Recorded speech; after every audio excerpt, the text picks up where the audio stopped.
everybody, and welcome folks back in DC. This is the third installment of the series on Elections Live. And I want to thank Alyssa and the whole crew here, and Megan, the whole crew in Washington, and Megan here for all the tech support. My name is Laurent Dubois. I'm the director here at the Forum for Scholars and Publics, and we're excited to have this discussion today. We are really lucky to have three people here today who both brought together a lot of practical work in schools with a kind of bigger view of the policy implications and debates to think about what this election means for the future of education. We first are going to begin with Jenni Owen, who's the Director of Policy Initiatives for the Center on Child and Family Policy, and looks at the interaction between research, policy, and practice. And you're also a lecturer at the Sanford School of Public Policy, teaching courses on social and education reform. And Jenni was Senior Policy Advisor to Governor Jim Hunt and the Planning Director for Hunt Institute for Education and Policy before coming to Duke. Yes. Barbara Jentleson, Assistant Professor of the Practice for Education, spent a lot of her career working on K-12 level in the Maryland public school system. Also worked on behavioral issues in the school and teaches teacher preparation program at Duke and directs the Duke-Durham Partnership for After-School Programs, which is programs that connects the university and public schools.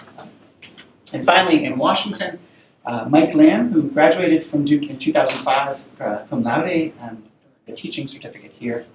Mike spent 2 years teaching in the 7th and 8th graders turnaround school on the south side of Chicago, and then worked as an organizer on President Barack Obama's 2008 campaign. Came to Washington and worked in the Department of Education as a special assistant to the Assistant Secretary for Civil Rights, and led the Office of Civil Rights Strategic Planning Process and Technical Assistance Efforts. And in 2011, became Senior Policy Advisor to Assistant Secretary for Elementary and Secondary Education on school turnaround, high school redesign, and Title II programs and policies. And he's now the Director of District Engagement for an organization called Turnaround USA. So what we usually do is we'll have three sort of quite short presentations, kind of laying out some bigger questions. I'll then ask a few questions to get the discussion going, and then we'll invite you to join in as well in a minute if you are already knowledgeable about these issues as well. So, and I'm going to just interrupt quickly from Washington. If we could speak up just a little bit, it would help our sound up here. Okay, I'll try to have modeling behavior. So I will try to speak up, and I guess because we're getting picked up by the microphones in the ceiling. So if you want to go like this, and no. Okay. So Jenni.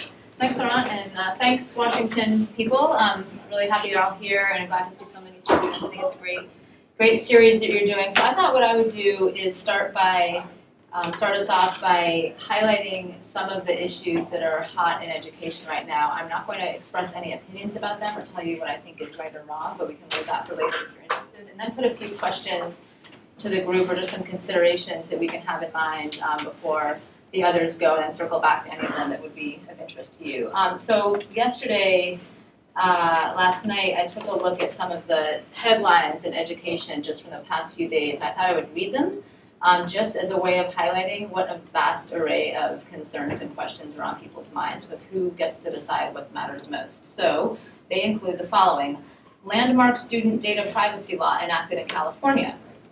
These are word for word. What does high-quality early childhood education look like? Keeping ninth graders on track is key to graduation, research says. Poll finds rising awareness, majority opposition to Common Core. And then the next one, in a new survey, 2/3 of superintendents support Common Core. Too many not reaching college-ready benchmarks. And I'll just do a few more. And these are made up by me, but they could easily be real headlines. More districts banning school suspension for nonviolent infractions. Teacher pay, hottest item in North Carolina legislative session. Tension about teacher tenure rises.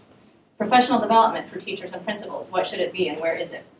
So we could go on. We could spend all afternoon with all of us making up headlines that are probably true or could be close to true in the education realm.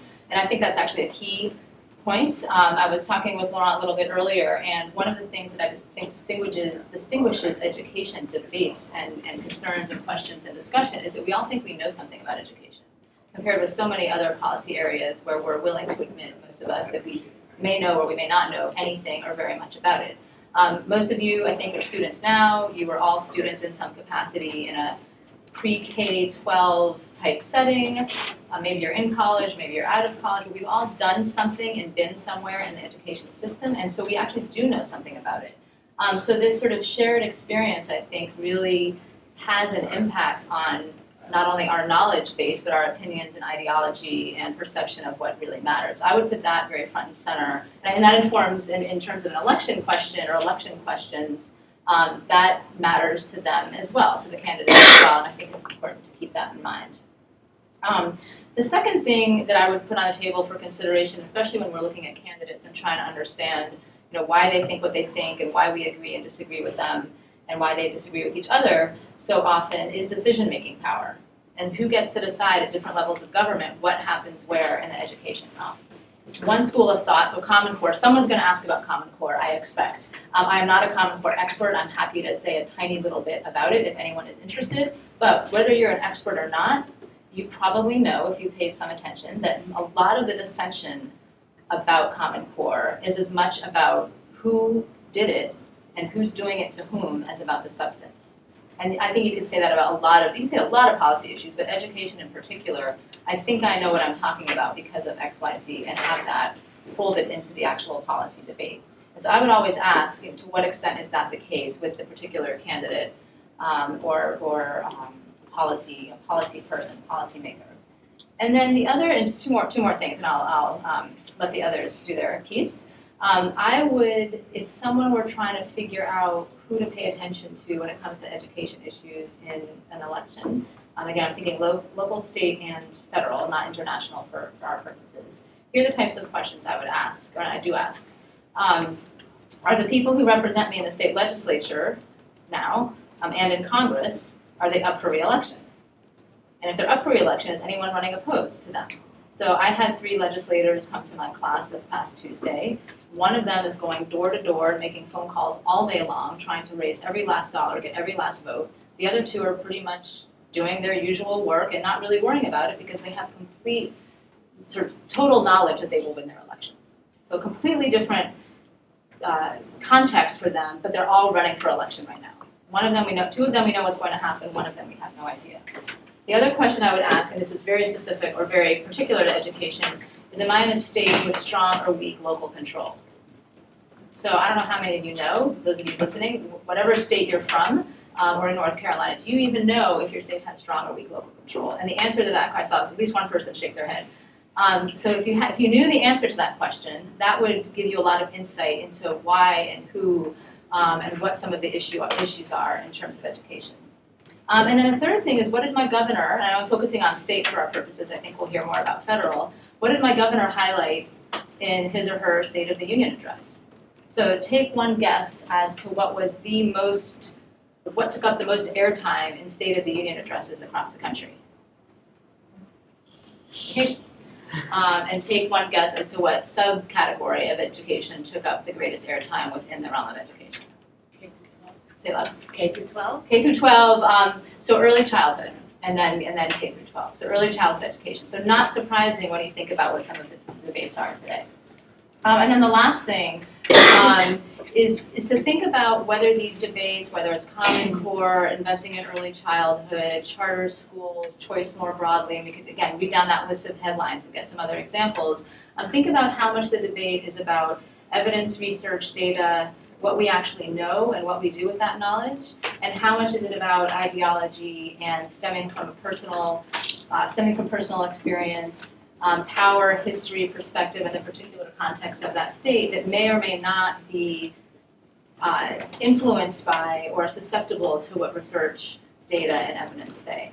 And then the last thing, just as a point of transition, the Center for Child and Family Policy, we run something called the School Research Partnership, and part of that involves asking policymakers, mostly at the local and state level, what in the education realm, what they want to know about but don't have the capacity to look into. And that exercise alone, regardless of what topics we eventually select with them and work on, just that exercise alone is incredibly eye-opening in terms of the connections and disconnections between research, policy, and practice, which I think is something that Barbara will be touching on. So I will stop there. Thank you. It's a great segue, Jenni. Because I had as my, Lorette was kind enough to say that I've worked in the field for most of my career. So I think the thing that is the hardest for me, looking at education and elections at this point in time is this, what appears to be, I feel like there's just this growing disconnect between the good research that we are doing now about what are good best practices in education and the directions that could lead us in terms of our policy, and then what we're actually doing. And the thing that's really important about education to always keep in mind is that your policies, our policies that we determine as a community through our votes and our elections, have a direct impact on the lives of children who are among the most vulnerable populations in our society. So it's important, I think, that education is very much front and forward, and that these are issues that we debate and talk about and learn about over time. So let me give you some examples, and these are examples that are true here in North Carolina, in our local and state elections, in our local and state policies, and also nationally. So the first one, Jenny's already mentioned, is early childhood education. Broad, wide-ranging debates about early childhood education. There is no debate about the value of early childhood education. We know that it is the best bang for our buck in terms of money spent that has long-term positive implications in the lives of children. Unfortunately, I spent the last 5 years on the allocations committee here in Durham for the Durham Partnership for Children, which allocates money for the most vulnerable populations here in Durham County. I can tell you that going to those meetings was probably one of the most depressing experiences of my last 5 years. It was truly a matter of which programs do we cut this year, because our funding is continuing to be first by the recession and then just by policy decisions made by the state legislature. So good programs were cut. We serve fewer children. We subsidize fewer children. And we had to take a stance here locally, circling the wagons and just attempting to protect core programs, core populations, and not do a lot of innovative work. The second one, quality teachers. I think we can probably all agree that that good, effective teacher in every classroom is a great goal for us to have as a society. And we can talk about recruiting and retention and all of the good things that we could be doing in terms of policy along those lines. We have great models for that, good research on that.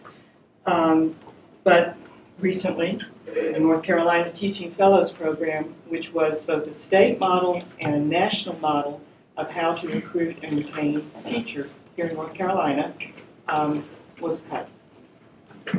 And over the objection of the majority of North Carolina superintendents, example after example of teaching fellows who were teachers of the year, so on and so forth. So I'll leave that where it is. We can talk about quality teachers.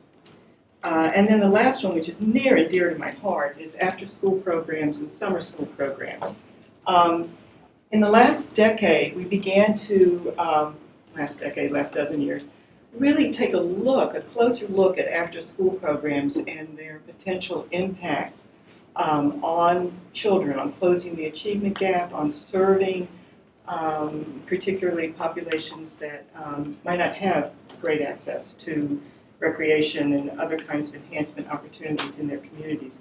And lo and behold, the research is showing, indeed, this has positive impacts in communities. Really good support for academic and social outcomes for children. Summer school programs. You've got Dr. Harris Cooper here, who's done study after study demonstrating the impact of summer loss programs. So we, again, have good research that can point us in directions towards policies. And so I would say these are three areas as you go and you are looking at your candidates, what they're saying in the elections going forward. Take a look, compare, talk about it. Let's see what we can do here. Thank you. Now I turn to Mike and for the next comments. Great. Well, it's great to be with you all. I remember sitting in a room much like the one that you all are in, wondering about some of these things many years ago and thinking about how any of this stuff actually gets decided in Washington now, having been through it. I still wonder how any of this stuff gets decided, and oftentimes it actually doesn't. So just to start, I wanted to echo a couple of things that I heard from Jenni and Barbara that were really important. The first thing is Jenni's great framing around education as being such a unique issue. It's something that's different than energy. It's different than climate. It's different than many of these things that are federalized, that are nationalized, and aren't necessarily huge issues on the ground. Education is an issue that really highlights the federal, state, and local aspects of our system. And oftentimes you have really big contrasts between federal policy and local policy on the ground. So that's something that's really important to keep in mind as you think of elections and education. One thing that Barbara said too that was really important is this divide between research and practice. And I remember sitting in education class, and I think Tripp Stallings' class, Yes. and I remember thinking there's just this divide between research and best practices and what's actually playing out in classrooms around the country. And I said, someone needs to do something about this. And 10 years later, I'm sitting here before you saying, someone needs to do something about this. So those are two really important things to think about when you think about education. There's three kind of concepts that I'd give you to think about when you think about elections and education, especially in this cycle. The first thing is to kind of figure out whether education is being used as a wedge issue or whether education is being used in a substantive, real debate sort of way. And so once you kind of figure out how it's being used, you'll understand the seriousness to which someone is taking the issue. And too often we see issues when they're flying under the radar, like education has at times in the past. When it's flying under the radar, you'll see folks actually start to collaborate. You'll see their bridging of divides amongst Democrats and Republicans and independents, and you'll actually see things get done. When things become nationalized and they become wedge issues, it makes it much more difficult for folks to step out of their partisan boxes and actually do something that's risky, that's courageous, that's taking a chance.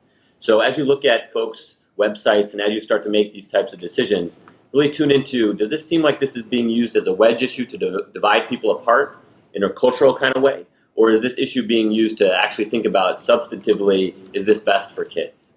So that's the first thing that I think about. And one of the big areas that's currently being done is around Common Core. You see folks on both sides of the aisle either using it as a wedge issue to kind of separate people out or actually using it as a substantive, what's in the best interest of kids.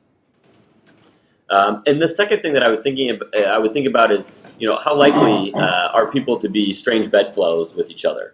And this kind of gets into is it a wedge issue or is it a real debate? In 2010, it was a really interesting time where we in the Obama administration put out $4 billion, the biggest investment in innovation in the field when our Race to the Top program hit the street. And what you saw was a number of Republican governors who had been brought in this big wave in 2010 then start to embrace some of these reforms because they wanted change, they wanted to disrupt the current system. And so then you saw some strange bedfellows get together. And what you see now, 4 years later, as re-elections come about, is that tone right after their election has really changed. And they've started to have to win primaries. And on the Democrat side, people are reverting back to their standard bases. And so you see that playing out in funding formulas. You've seen that playing out in budget allocations. And you see that playing out in commitment to reform. And so those strange bedfellows from 2010, 2011 that were very committed to reform and to funding reform and to using it, you now see issues like North Carolina, where you all are, a winner of Race to the Top in innovation, making huge cuts to education, and that being a big issue that's driven a lot of the response like Moral Mondays and things like that. So that kind of prompts early learning, which I think was mentioned earlier, and to see early learning is something that is, I would say, not yet at the level of Common Core discussion on the national level. And you see strange bedfellows still existing. You see folks in different states at the state level on the Democratic and Republican side actually supporting increases in early learning for the first time in a while. However, once you start to see some of these issues become nationalized, it'll be really interesting to see whether it becomes a wedge issue again. So that's another thing to think about. And the last thing that I'll touch on is on how folks view funding. So as you look at candidates and as you look at their information, their websites, hear them talk about things, think about whether they're talking about education as an expense in the budget. Think about whether they're talking about education as an investment, and think about how they're referring to the dollars that are being spent around education. That'll give you an insight into how they see it and how their policy recommendations will actually play out. And so you can think of the current situation that we're in as a unique crisis, post-recession, budget cuts across the board in states, even greater than at the federal level. And you think about, man, we're in tough times for education. But one thing that folks don't realize is that we've actually been in crisis for a long time in terms of our funding formulas and our reforms. And the reality is that a McKinsey report in 2009-10 said that we're in an ongoing permanent recession as a result of the achievement gap. So because we have such contrasts between the achievement from low income and high income, minority students, white students, et cetera, we're actually in a $300 billion to $500 billion permanent recession every year. So as we think of the budget conversations that are happening because of the recession, et cetera, and the cuts of the most recent years, we can't forget that we're already at a huge deficit because of the achievement gap that's happening in the amount of funding that could go to education from that huge gap there. One last thing, there was a poll out this week that said across the country, majority of Americans support an increase in funding for education. And so that's something that will be interesting to see with whether that's being used to, again, make a substantive debate about what should be done with that funding, or whether it's being used as a wedge issue. In the contracts, it's clear. If you look at North Carolina, for example, where the words like efficiency, the expenses, things like that were being used, you look at what they've been able to do with their Race to the Top funds, and then you contrast that with DC, which has historically been a very challenged place for education, but they have huge amounts of dollars going in, and they're now in just the last 5-7 years really thinking about how we use those dollars in a really important way. And so you saw in the most recent NAEP test, they had the biggest gains of any state around the country. So you're thinking about, are folks just using it as a dollar figure expense budget line item, or are they thinking about how we use the dollars that we need to think about for the outcomes that we want for kids? So those are the ways in which I would give us some frames to think about it. Thank you very much. I thank all of you for these presentations. I'm just going to start off with a couple of questions, and then we'll move to a broader one. When you were talking, Jenny, about the way in which sort of everybody has a stake in education, it also struck me that part of the reason education is such a big issue in elections is also because it's a way of talking about lots of other things, right? So that it seems like sometimes we're really talking about education, and this may also explain the disjunction between research and policy, but we're also, invariably talking about race, about immigration, about economic inequality and opportunity. And those things are, in a sense, sometimes openly discussed in education and sometimes maybe sort of more in hidden ways. And I'm curious if, it strikes me, obviously, in the long history, I'm thinking of my colleague Nancy McLean's research on the kind of birth of the charter school movement after desegregation and so forth. I'm just wondering, at this juncture, if you see, that the education debates are sometimes really proxies for other things or somehow just, integrated in these other things, and if so, how is that shaking out? Generally, how might it be shaking out, nationally in North Carolina? Yes. Yes. And I think can all probably speak to that to some extent. So yes, I think Common Core would be a perfect example where, and I think you put it very well. Sorry, you put it very well that to think about whether the way people are talking about a subset of education, so whether it's Common Core, early childhood, whatever else it might be, is in fact about the substance of that issue, or if it's about something else. So just again, to bring up something that's hot, a lot of people would say that much of the dissent around Common Core is more about, don't tell me what to do, I'll figure out in my state what to do. And so it's a great question. I really like what you were saying about, Mike was saying about, let's see what happens with early childhood. And I was thinking to myself before he said that, the early childhood's different. You have a lot of local and state control, and then they made that exact point, but maybe just for now. So I don't think it's ever only about other issues, but I think it does lead into so many other issues. And one of the huge ones is, whose job is it? I mean, this is a sort of an opinion that I'm sure there is research both to support it and to oppose it, that we expect a tremendous amount from the places where, let's think about pre-K-12 now, where young people are presumably educated. And I think in the right world, a lot of that education would come from things outside of the school grounds. But for reasons that have come up just a little bit now, and something you alluded to, not every sort of household, community, for various different reasons, are equipped to provide what people would consider to be a good education. So it's a tremendous amount of high expectations are put on this institution or these sets of institutions to deliver something that I think is often unrealistic to expect that one type of institution can do that. And then, as you were saying, Barbara was alluding to so many different types of other supports that presumably fill in some of the gaps that type of institution can fill. Yeah, and I want to speak to Common Core and the early childhood piece. So I thought, Mike, that the Common Core was a great issue that you brought up. I mean, when you were talking about the wedge versus substance issue, I'm sorry, not the wedge versus substance, but the under the radar piece, because the Common Core was developed under the radar from in the 1990s. I mean, it was Goals 2000 under Richard Riley, who was no flaming radical. I mean, U.S. Secretary of Education under Bill Clinton, and from South Carolina, and individual, and he worked with the states to come up with, common curriculum, things that we could agree on. So there was a lot of fair amount of consensus across state superintendents of education about the Common Core. And you get a situation like Louisiana, where the Department of Education, the superintendent of education in Louisiana is saying, wait a minute, we agreed, we're going to do this, and the governor, it's now a wedge issue, and the governor is saying, no, we're not, okay, because of what Jenni said, the local control.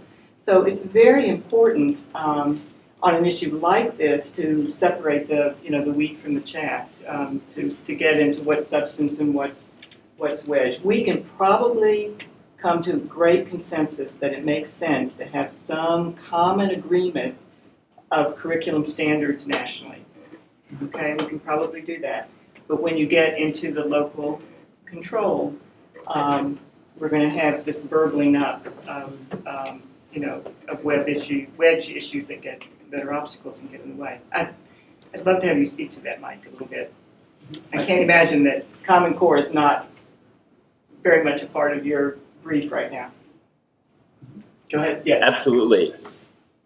I mentioned the idea of strange bedfellows, and one of the groups that's actually most vociferous in the idea of having common standards across states is actually military families, who wouldn't necessarily are often aligned with the Obama administration on various policies, but because they have to move around so much, it's actually really detrimental to them when they go to a new state and they have to figure out, where am I, what grade am I, what type of math, am I everyday math, or where are we in the curriculum right now? And so they've actually been really strong advocates for Common Core, and they've also been really strong advocates for early learning. There's a huge military readiness advocacy group that's really pushing early learning because of the need for folks entering into the military in an educational background that actually allows them to be successful in the military. So when you think of strange bedfellows, military is one of those interesting ones that are highlighting,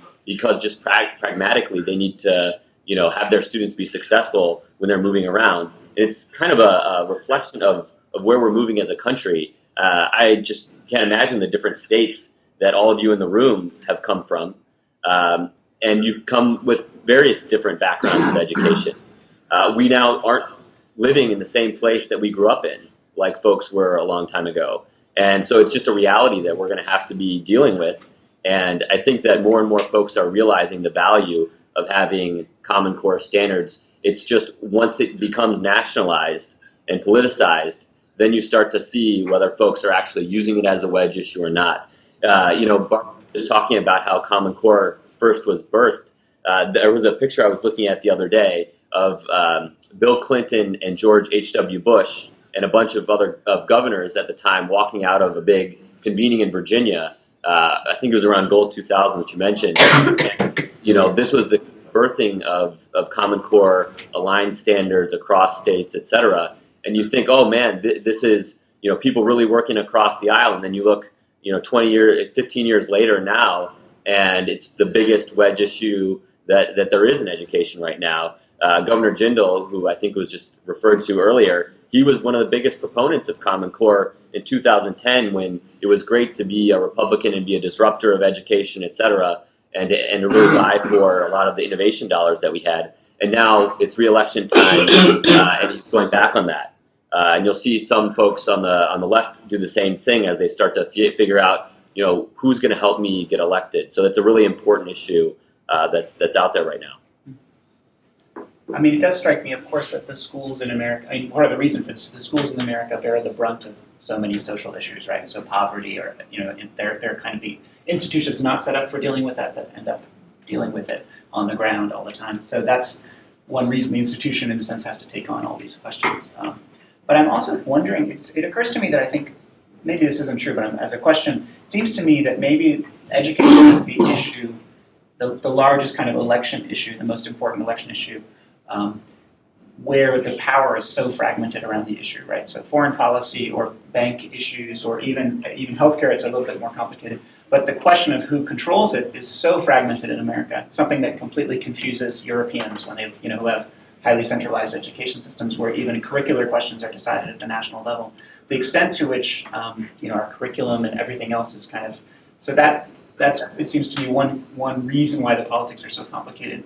But I wonder in that respect whether, there's issues of content and form around Common Core. So it seems like part of the debate is like, don't tell me what to teach in different regions and different issues. And then part of the question is, the form that education takes. And I wonder if is it possible to disaggregate those? And if so, is one or the other more controversial? Is it the question of, what's in the curriculum versus the question of how teaching happens that divides people more? Probably both. Do you want me to speak? So a second part of the Common Core piece became that this consensus that we had, this building consensus, I'll say, it wasn't like total consensus, but this building consensus we had about core curriculum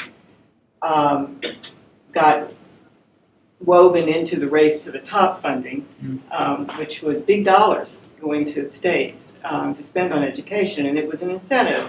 If you are putting your proposal forward, you're agreeing to implement Common Core standards, and the implementation. So the other piece became the actual implementation and the rollout of the Common Core standards, where teachers were told this is what you're now going to be teaching, and we're given, of course, minimal kinds of professional development and training about how to do that. Math became one of the areas of this that was particularly hot in this, and then told your students are going to be tested, you're going to be held accountable. Your school's ranking, your jobs, your security, so on and so forth, will depend on those test scores.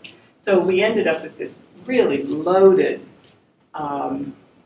politically, personally, socially, every way you can think of it, issue. I guess the one thing I would add is it confuses people in Europe or whatever continent you refer to as Europe. It confuses people here too. And so, sorry, I was saying, Laurent made the comment that this fragmented jurisdiction over education in the United States confuses people in, I think you said Europe as an example, probably everywhere in the world. And my sort of comment was it confuses us too. And so while we're in the process of making decisions about who to vote for at many different levels, right, local, state, and federal, it's not just one set of candidates I have to pay attention to. how many people really understand some of the things that we've just very briefly touched on. And so there's this real sort of mismatch between what I was saying earlier, which is we all know something about education, which is I think true, and we talk as if we know a lot more than we really do, because we really don't. Most people really don't understand this fragmented control. Maybe they think it's the federal government, sometimes the state, local. I don't think most people think about that. And as an example, 40%, 37% of North Carolina's over $20 billion budget goes to K-12 education. And over 50% goes to a combination of K-12 and higher ed in this state. That's huge, and it's a lot different. It's a lot higher than in most states. And that's really important. And I really actually think it's asking too much of voters to understand all that. And so I think the real challenge is, what are the key questions? We've each sort of said, ask this or ask that or pay attention to this and that. And I think they all make sense. What are the things that you have to ask so that the answers you receive will inform you best about how to? It's not just about voting, but about what matters in this education problem. So I think it's confusing beyond people who aren't actually experiencing the system. Right. Mike, do you want to add anything to that? Or? Yeah, I think that's a really great point. When I think of going from being a teacher on the south side of Chicago to then being at the Federal Department of Education, where I was helping to run the School Improvement Grant Program, which was a $5 billion program to turn around 1,500 of the nation's lowest performing schools. And I think about the space between my classroom and my little office at the U.S. Department of Education. It feels like a Plinko chip board from The Price is Right. You drop something in at the top, and it's bouncing all around to all sorts of different bureaucracies at the state level, and then at the local level, and then at the school level, and then at the classroom level, and then of somehow it's supposed to result in this outcome that you've kind of thought about from the front end. And so this is a huge issue, and I think it's really gonna put a discussion about what is the point of education in this country. And for a long time, the point of education was to make sure that you have workers that show up on time. We have to respect the agrarian calendar, all these types of things that education was created to do when it was first kind of brainstormed about. And now we're in a wildly different place. And it seems like every 10 years we're in a wildly different place than we were before. When you think about Facebook and iPhones, 15 years ago, it made no sense. It was, in the Jetsons or something. And so I think it's going to prompt a discussion about what's the point of education right now. Is college an option for everybody? Is that something that we should be pushing for? And if not, then who is more likely to not be a part of that college equation? And so are we preloading the haves and have-nots from the moment that they enter education if we're not saying college for every student? So it's going to start to prompt a debate about what the point of it is. At the beginning of 2009, we set a goal in the administration that once again the U.S. would lead the world by 2020 in the percentage of college of Americans who graduated from college. We had been the leaders of the pack for a long time, about between 35 and 40% graduating from college, and we've just flatlined. Many other nations were way below and have totally outpaced us. And so even just to get to our goal of 60% graduates of college is going to be an enormous undertaking before 2020, let alone getting to a place where every American, once they become 21, 22, is qualified to have a great job and have the skills necessary to hold that job and be successful. So I think as we start to think about the Plinko chips at each level, it's going to cause a conversation of what's the point of all this anyway. So I just have one last question, which will be a big one, and then we'll turn to the. So I hope this isn't too much of a big question for you, but I think each of you have worked both on the ground and thought about these bigger implications and done research about these bigger implications.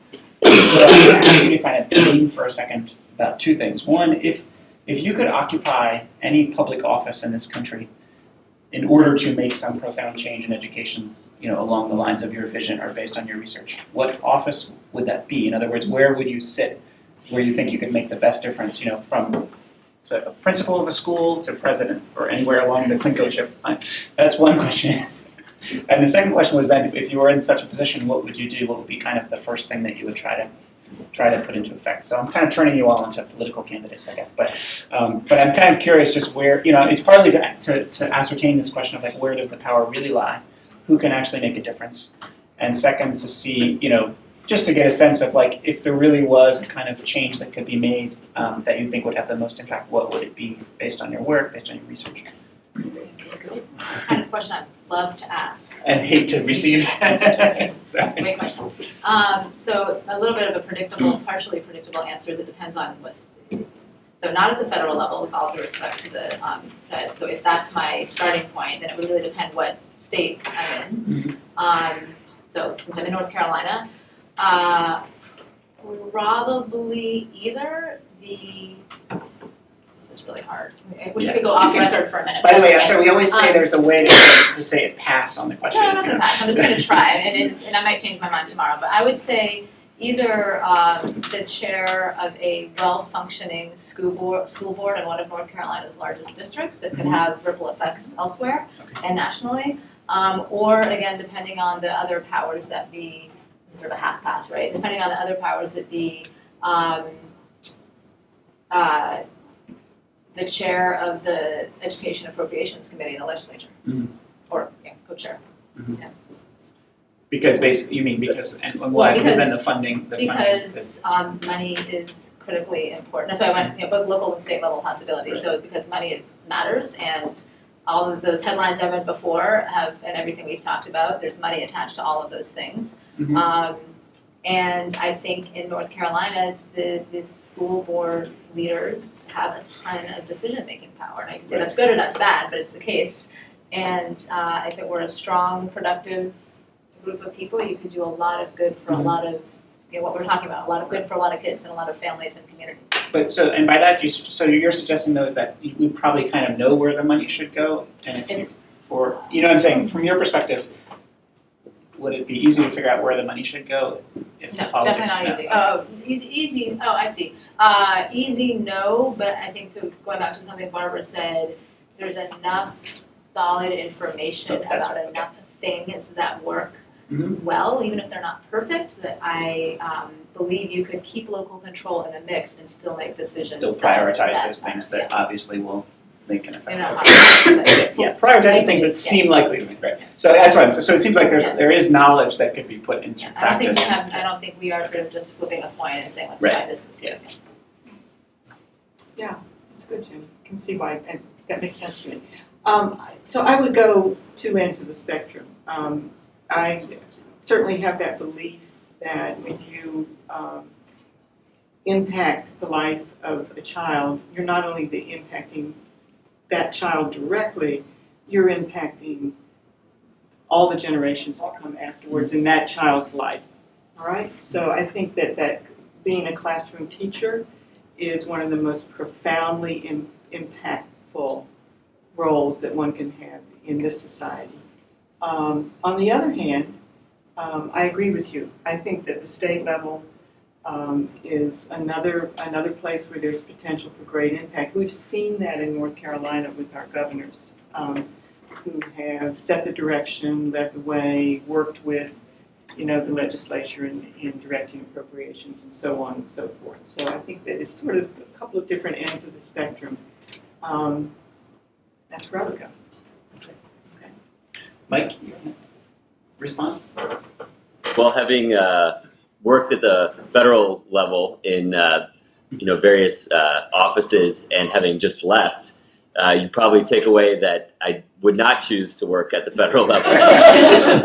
But I think there's a huge opportunity at the federal level, and I think if the time is right, there's no greater place for change than the federal level.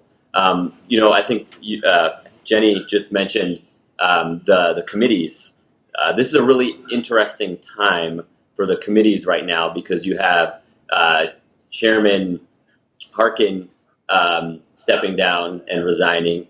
And then on the Democrat side in the House, you also have Chairman Miller, former Chairman Miller, who was a huge advocate for education reform for a long time. So there's going to be a bit of a vacuum at the federal level. So if any of you all in North Carolina in the seats there want to step up and fill out a job application for a senator or a congressman, there's a vacuum there. I think for me, right now, when I see a lot of education reform issues as a wedge issue and not as a substantive strange bedfellows time, I think districts right now can have a really great impact in showing proof points. And so when it's under the radar and you're in a strange bedfellows time, I think the federal level can be really impactful because you can have a huge impact without getting politicized so much. And that's kind of where we found ourselves in 2009. Now when there's a lot of wedge issues and things are becoming more and more nationalized, there's a real need and a real power with demonstrating proof points of how these things can be implemented and how you can show great success on the ground. So I think it depends on the time where you can have the most impact. Well, thank you for entertaining that. So I'm going to open up the floor now to any questions from here as well as in Washington. Who wants to begin? Yeah, can you speak to the influence on education policy and education politics in the last few years by foundations and how that has either positively or negatively impacted what we're seeing in education policy and politics? Anybody? Sure, I can start. One of the interesting things about the last couple of years is that it's a time of though there was a huge injection of resources in 2009 with the stimulus bill, billions of dollars for the first time, discretionary funds at the federal level. Since then, there's been a huge decrease in funding especially at the state and local level. So when you see that kind of happen, that's a different kind of vacuum, and folks step into that place and wave those dollars around and get people to do different things. And so I think it's no surprise that you see a greater influence from foundations in the last 5 years or so once the government has funded education at a lower level than it has and a lower level than it needs to be. And so if there's another entity that's bringing potential dollars to play, their influence will become greater. So I think it's also a reflection of the recession in our economy and budgets around the country as well. I would just add that it's certainly about money in part, but it's also about philanthropy's willingness and interest in getting involved and engaged in policy. I would say probably more than politics, at least overtly, than they used to, and sort of in a willingness to fund policy or to fund policy discussions or policy organizations. So of course, everything they do has some attachment to funding at some level, but that's something that has shifted in the last couple of decades. And I would say that foundations have the possibility and have had the role in historically of being some of our great innovation engines in education. They have the wherewithal to do some things that are harder to do within the policy and bureaucracy and federal level. They can get out there, put some money into pilot projects and see if things work. And check those outcomes and feed right into our discussions of best practices. And so the flip side of that is they can also pull out. So the piece that we have to strengthen, I think, is using our foundations as those innovation engines, letting loose that creativity that they have, and then tying that back into policy. Once we see, these might be good things, so when we start talking about scaling up good practices and good programs, that can then, it's that connection that I think used to be a bit stronger and it's not as strong now as it could be, and to have really a strong impact on education policy. I don't know if that answers your question, Chris. Other questions? I have one more. Okay. So this morning I was driving to work and I saw a bumper sticker that said homeschooler for, and then it had the Senate candidate's name. And I was wondering if you guys could talk about the influence of the homeschooling movement on local, national, state level education policy and if it's playing into politics or not. I mean, obviously, someone's had bumper stickers made. Maybe just that one person. Maybe just that one. It looked mass produced. It wasn't a car.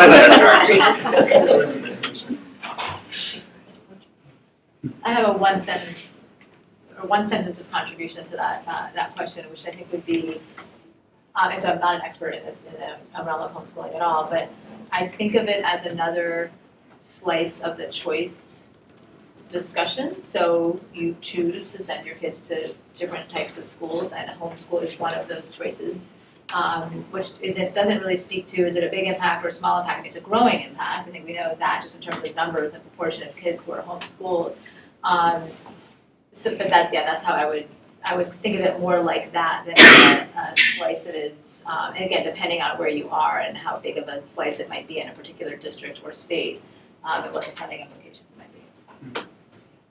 It's a growing movement in the country. It is having an impact on the choice issues in local communities and state communities. They're looking at it here in North Carolina with some of the homeschooling folks getting together and starting charters, taking it one step further and starting charter movements. I love getting students that have been homeschooled in my class. They just add a whole nother mix, a whole nother way of thinking about education. I think it's definitely going to feed into our technology. Mike had mentioned the impact of technology on education. And I frankly, having worked with children with severe learning and behavior problems, school isn't for everybody. It doesn't work all that well for everybody. We need some of these alternative options out there in the world. So. Yeah, and I think that there is a frame about homeschooling that's about choice. In DC, where policy is the biggest game in town, homeschoolers are a huge advocacy group in the education world. And the frame that I would kind of look at it is, again, that local control frame. There's no more local control about your child's education than taking it away from the school system and owning it yourself.